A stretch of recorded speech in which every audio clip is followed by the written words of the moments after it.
You ever meet someone and just nothing? Just can't connect, no matter how hard you try? It's a really frustrating feeling, right? Well, it turns out there might be some hidden science behind why that happens. Today, we're going to dive into a pretty controversial list of people to avoid that we found and see what it can actually teach us about our own minds. I mean, you're there, you're trying to build a rapport, but the conversation just stalls.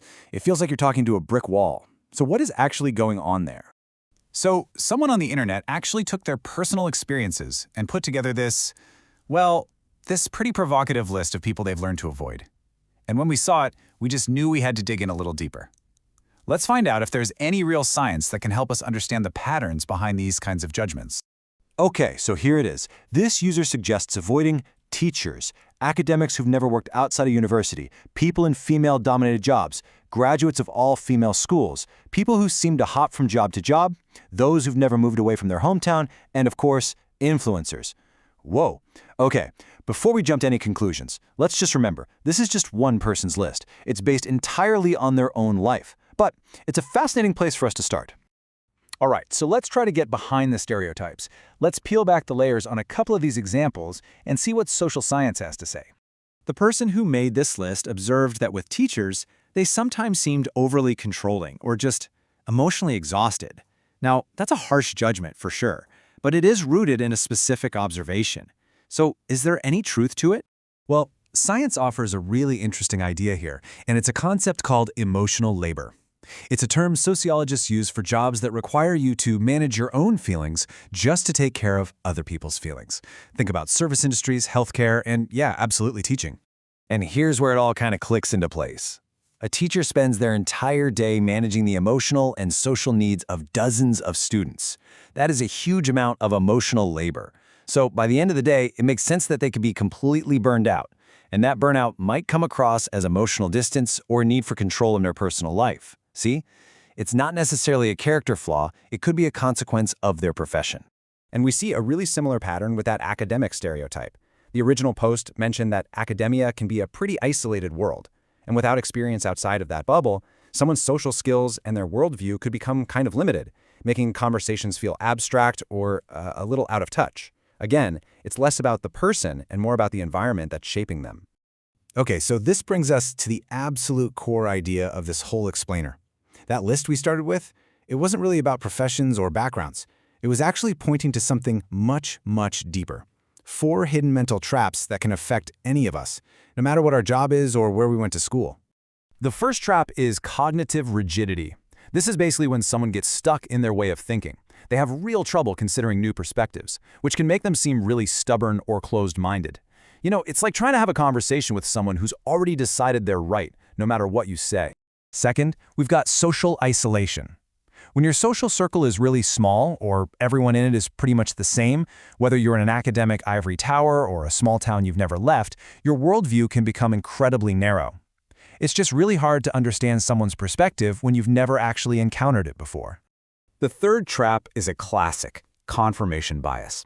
This is our brain's natural desire to find information that proves we're right. It feels good, but it actively stops us from learning, and it can shut down any conversation where our views get challenged. You see this all the time when people only share news articles that support what they already believe. And finally, sampling bias. And here's the twist.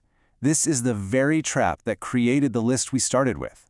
It's when you take your own limited experiences, your sample, and you assume they represent the entire world. The original poster met a few teachers they didn't click with and concluded that all teachers must be difficult. It's a fundamental error in thinking that, honestly, we all make. So if we know these are the traps that sabotage our connections, the big question is, how do we get out of them? Is there an antidote? Well, according to the research, yes, and it's something called grit. This term was coined by researcher Angela Duckworth, and grit isn't about talent or how smart you are. It's all about passion and perseverance for long-term goals. It's that ability to stick with something you care about, even when it's hard, or boring, or just plain frustrating. So how does this actually help in a relationship? Well, this table really shows how grit can be a direct counterforce. Just think about it. If your long-term goal is a strong partnership, that goal becomes way more important than winning one single argument. That's grit pushing you past cognitive rigidity. To fight social isolation, a gritty person perseveres in building new friendships, even when it's awkward. It's kind of like the ultimate relationship superpower. Now, that original list mentioned female-dominated professions and all-female schools. So that brings up a fair question. Are these pressures and mental traps specific to one gender? Well, the research suggests no.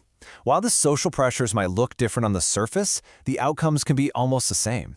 Female-dominated environments might put more focus on emotional labor and collaboration, which can lead to groupthink or internal stress.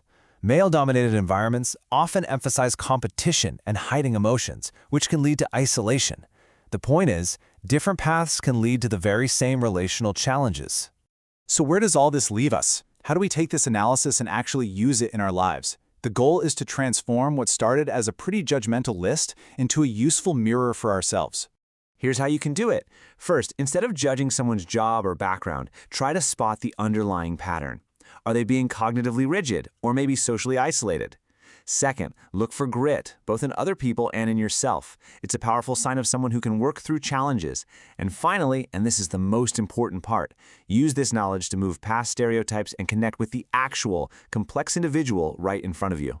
And that's what we'll leave you with. It's really easy to see these traps in other people, but the real challenge and the real opportunity for growth is to ask yourself, which of these mental traps is shaping my view of the world?